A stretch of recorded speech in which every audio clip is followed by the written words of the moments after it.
In today's video, I'm going to teach you how to delete food on MyFitnessPal. It's a quick tutorial that will guide you through the process of removing an entry from your food diary. Whether you're trying to keep your records accurate or simply correcting a mistake, this straightforward procedure will help you manage your diet tracking more efficiently.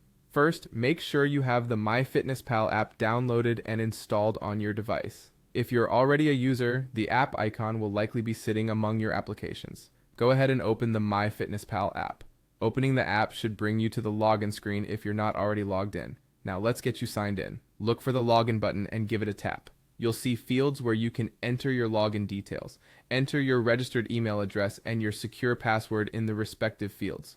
Confirm that the information is correct and then go ahead and click that login button once more to access your account.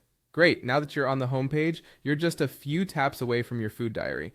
On the bottom of the screen, you should see an option labeled Diary. Go ahead and click on it to open up your daily journal where all your meal entries are recorded. Here comes the part where we attend to those meals you want to remove.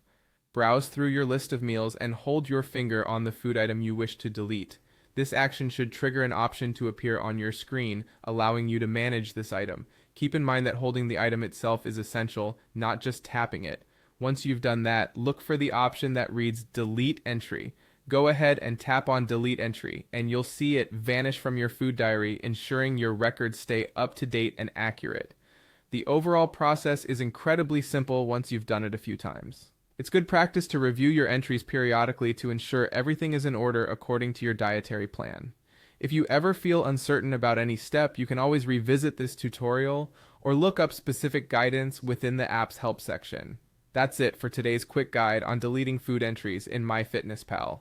Hopefully, you found this tutorial helpful and easy to follow. Remember, keeping your food diary accurate helps you stay on track with your nutritional goals. Thanks for tuning in and happy tracking.